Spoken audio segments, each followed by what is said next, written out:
आपलं श्रीरामपूर नगर परिषद येथे 10 जुलै 2025 रोजी घनकचरा व्यवस्थापन या विषयावर कार्यशाळा घेण्यात आली। तीच माहिती मी तुमच्यापर्यंत पोहोचवते। आपण काय करतो, सगळा कचरा एका बादलीत भरतो, बरोबर आहे, आणि मग तो कचरा आपण घंटा गाडीत देतो। आपण तसं नाही करायचं, आपण 4 पिशव्या वेगवेगळ्या करायच्या आहे आणि मगच कचरा घंटा गाडीला द्यायचा।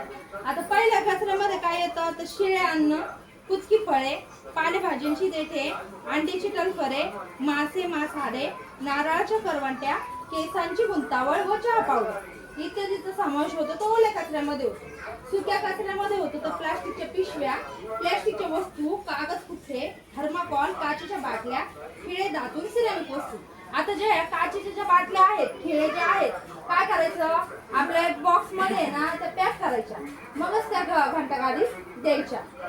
घरगुती कचऱ्यामध्ये तर बॅटरी सेल, रंगाचे डबे, केमिकल स्प्रे, जंतुनाशके, औषधांच्या रिकाम्या बाटल्या, बल्ब, विद्युत वस्तू इत्यादी। आणि घरगुती सॅनिटरी कचऱ्यामध्ये तर डायपर, सॅनिटरी नॅपकिन, वापरलेली निरोध, वापरलेली इंजेक्शन आणि मेडिकल पट्ट्या। आता हे छोटे छोटे लेकरं जे आहेत त्यांचं आपण डायपर काय करायचं, पेपरच्या कागदात गुंडाळायचं ते डायपर आणि त्याच्यावर पिवळ्या कलरचा मोठा टिपका द्यायचा, मगच तो कचरा आपल्याला घंटा गाडीत द्यायचा।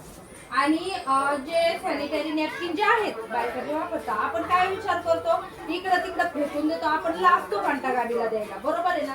तसं नाही करायचं। ते काय करायचं, कुत्रे काय करतात, मग इकडं तिकडं पडेल असतं तेच फाडतात, आपल्याला लहान लहान लेकरं तेच कुत्रे येऊन चावत्या, बरोबर आहे ना। तसं नाही करायचं। आपण काय करायचं, आपलं जे सॅनिटरी नॅपकिन आहे ते पेपरच्या कागदात गुंडाळायची, तिच्यावर लाल कलरचा डॉट द्यायचा, मोठा टिपका, पेनाने द्या, स्केच पेनाने द्या, मग तो कचरा आपल्याला घंटा गाडीत द्यायचा। अशा पद्धतीने आपल्याला 4 कचरे वेगवेगळे करूनच घंटा गाडीत द्यायचे।